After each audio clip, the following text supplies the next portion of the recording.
I think it was the blessing and the curse, to sort of finally understand what was happening so that I can be into the acceptance of what is. At 70, Bruce Willis's family finally admitted what fans dreaded for years. Kind of a slippery slope since then. And, at this point, he can't read, he can't walk, he can't talk. So it's very upsetting. The man who made Yippee-Ki-Yay legendary can no longer speak, read, or even walk. 2, 1, 2, 3. Would you like to swim? But this downfall didn't begin with his health diagnosis. It started way back in 1991 when Bruce made one bold move that Hollywood never forgave. He chose to fight the system, and they made him pay for 3 decades straight. He must have loaded that unit with his own men. Are you nuts? That firefighter... May 24th, 1991, Hudson Hawk hit theaters. By the end of opening weekend, it barely scraped $7.9 million against a massive $70 million budget. The critics ripped it apart.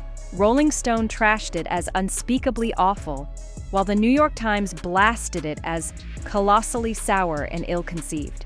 But the real drama wasn't in the reviews. It was in Hollywood's boardrooms, where executives started plotting against Bruce Willis. Just 6 months earlier, Bruce was untouchable. Die Hard 2 had raked in $240 million worldwide. Studios were throwing him $15 to $20 million per role. Every producer wanted him, but instead of playing it safe, Bruce went rogue. He chased a passion project he'd dreamed up back in his bartending days in New York, about a cat burglar who sings while he robs, based on a quirky song he wrote with his friend Robert Kraft. From day one, it was chaos. Bruce didn't just star in Hudson Hawk. He wanted total control. He co-wrote the story, brought in his own director Michael Lehman, tapped Daniel Waters to rework the script, and once filming kicked off in Italy, he practically ran the entire set. Bruce was rewriting dialogue, giving actors direction, even burning through the studio's money like it was pocket change. The budget exploded from $42 million to $70 million. Producer Joel Silver, the same man who helped Bruce explode to superstardom with Die Hard, was furious but couldn't stop him. And here's the catch. This wasn't just about money. Hollywood wasn't scared of budget overruns. They were terrified that Bruce Willis was proving actors could break free of the system, showing that stars didn't have to be puppets. They could write, they could direct, they could control their own projects. That scared the industry to death.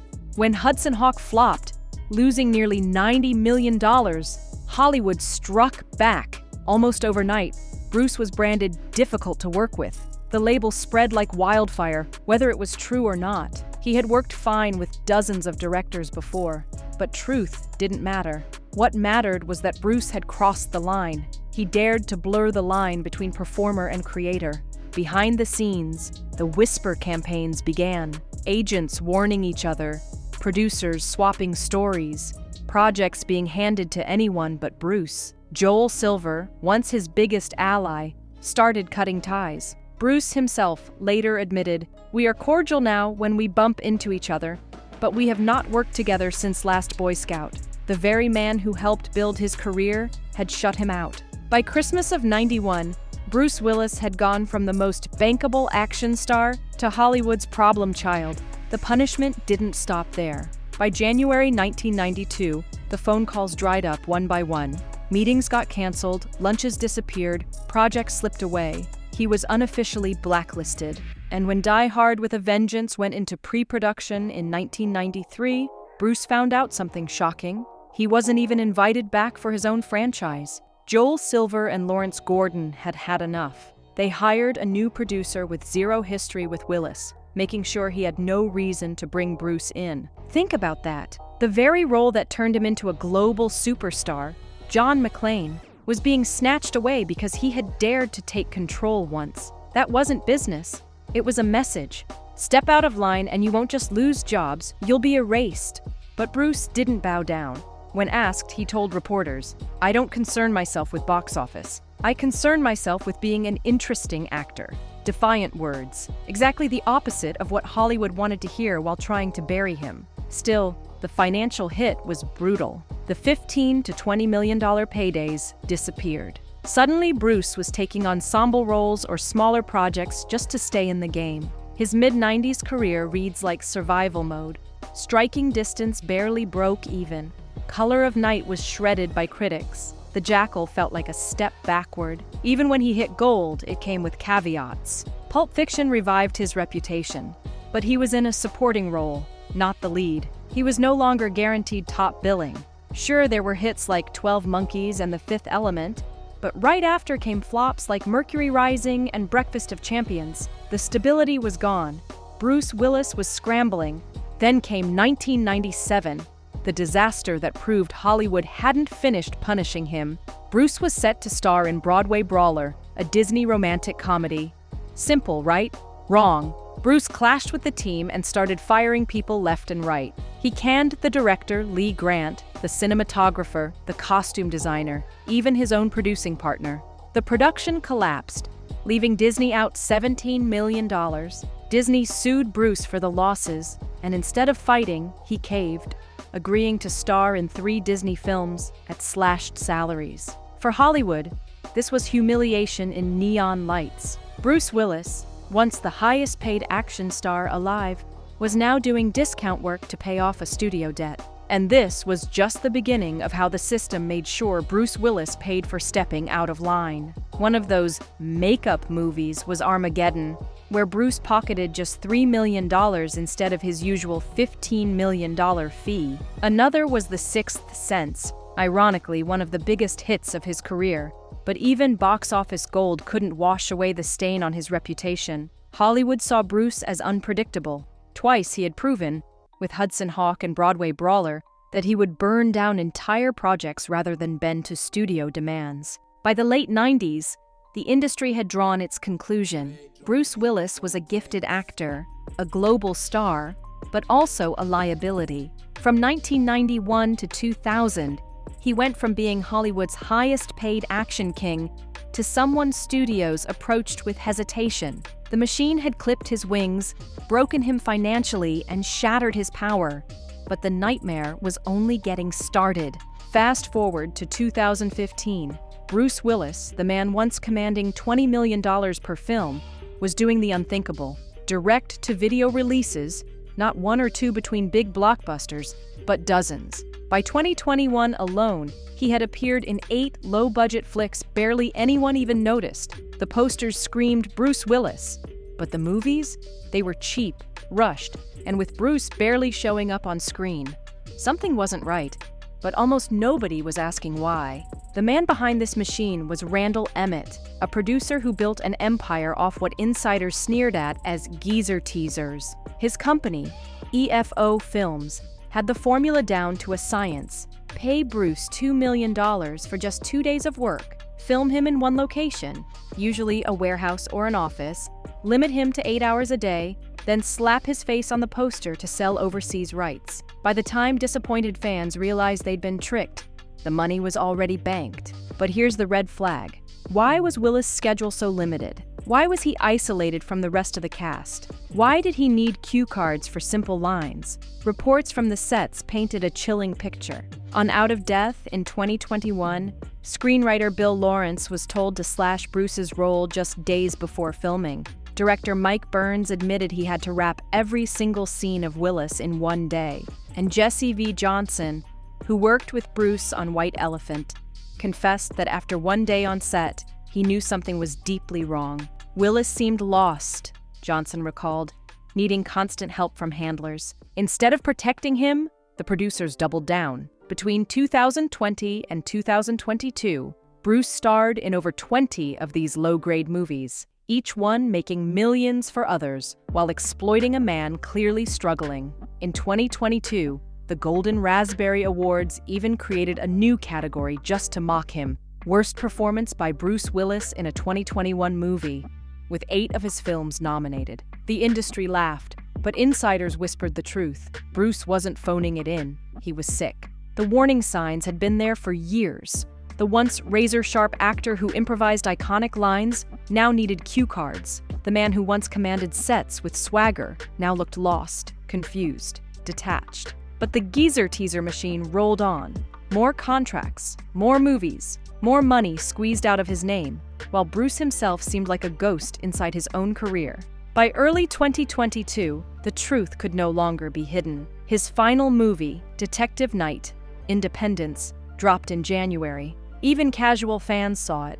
Something was horribly wrong. The man on screen was barely recognizable as the action hero who once ruled Hollywood. And then came March 30th, 2022. A statement appeared across all platforms, posted by his wife, Emma Hemming Willis, and his 5 daughters. The carefully written words carried devastating weight. To Bruce's amazing fans, as a family, we wanted to share that our beloved Bruce has been experiencing some health issues and has recently been diagnosed with aphasia, which is impacting his cognitive abilities. As a result, Bruce is stepping away from the career that has meant so much to him. For most people, aphasia was an unfamiliar word, but for doctors, it explained everything.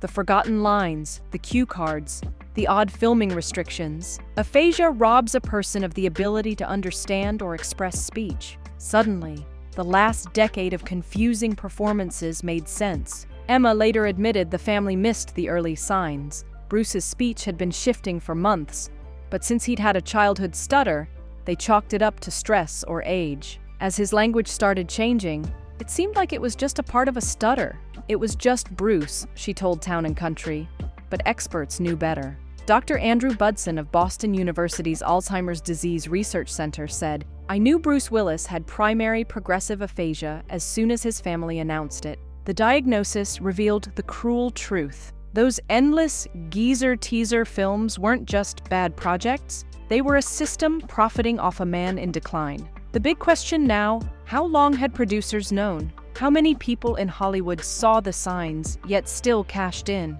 And how many of those contracts were signed when Bruce Willis could no longer even consent? The Golden Raspberry Awards tried to walk it back fast. They scrapped their Bruce Willis category after backlash, admitting it was wrong to mock a man whose struggles were caused by a medical condition.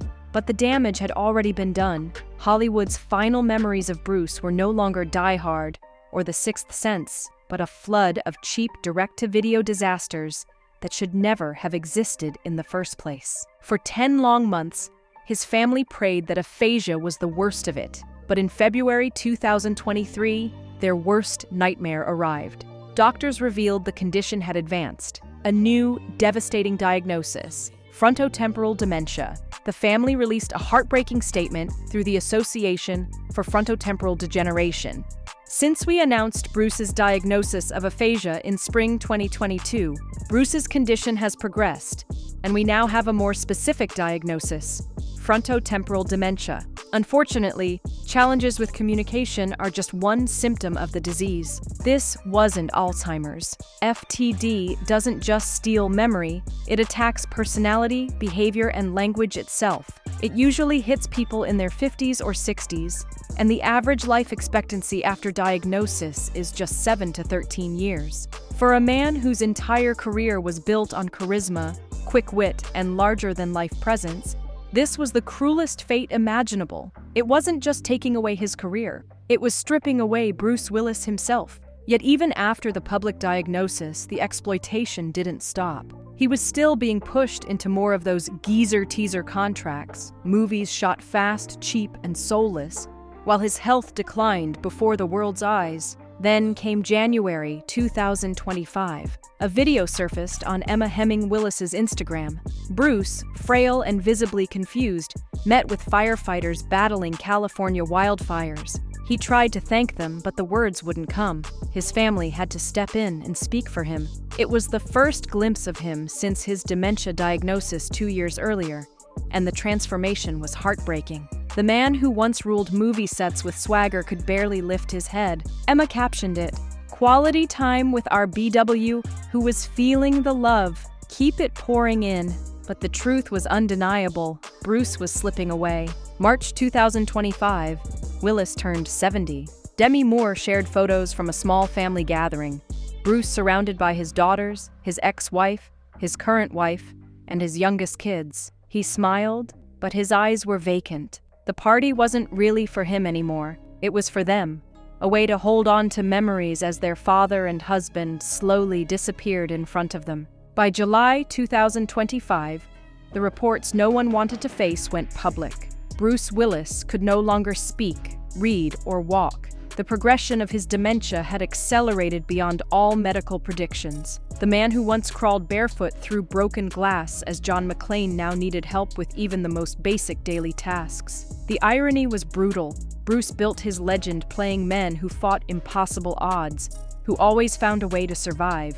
Now, there was no survival, no last-minute rescue, no clever plan, just silence. Frontotemporal dementia doesn't bargain. It doesn't care about past glories, billion-dollar box offices, or Hollywood royalty.